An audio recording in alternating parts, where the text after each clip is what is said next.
Kona Isawira. Inini zura ndakana kuvata nayo gamuka na kudzoka kumba.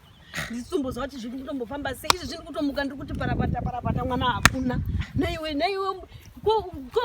Isawira wakaripi? Gama kauya kumba kwangu nesoro.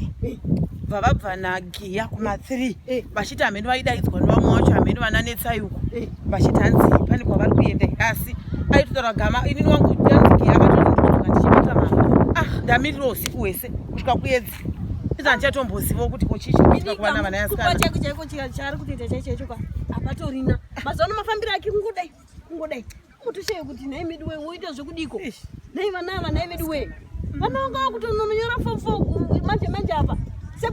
October wanenge vachotoka kunyora nhai medu we zvino ndinozvodzani hanzi mugono wepwere ndaasinayo zvakaoma kuti kuda pamwe zvino nhaiwe zvino zvatiri kufamba muno muchingotenderera muno hauna kana umboona chimukomana kana kuti uyu hana nhai vana vari kumbozvamisa seiko kuti vangave vari kupi dai tatombonotarisa kwananetsai pamwe ndiko vanenge vari mainetsai vainzika vakaenda kuJupek haiwa watopedza handeti kutotarisa kwananetsai ava vaipazasapo manje vaya vanonetsera chinhu hani zvekuti mwana wavo vese vakaspoilika nhai medu wenyaya yekuti mai vanoenda kujoni kana vasina kutopuhwa vakomana vakanzi varanigai titonotarisa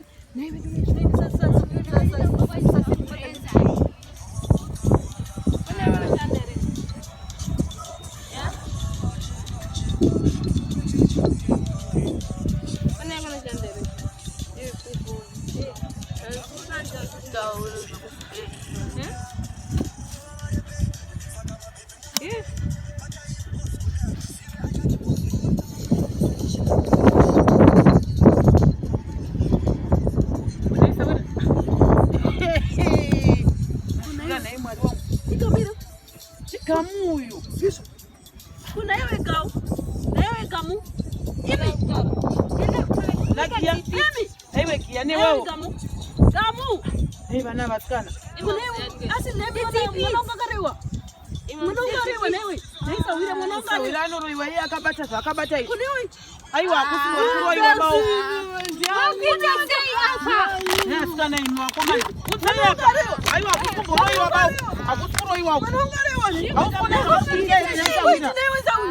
vari kumutava vari kumanya mutoriro gara pasi asi munotaura chakapedza kutakatadzisa mbudzi kuseka kunyana maichigona chimbondiudzwa mwanangu zvinondoitawo kudiko nhai medu we ndoitawo kudiko Sawira uri kuona zvitoripo izvo vana vari kudya madhiragisa vari kumwa nemutoriro uyu mudzamaniwe akawanga nhai mwari wangu vana vari toda rehebha vatoda rehebha nhai medu we zvino inini nhai medu we ndirisingumadza kani usachemesa Sawira mira apa hapachatodi kuchema Sawira hapachatodi kuchema madhiragisa nhai mwari wangu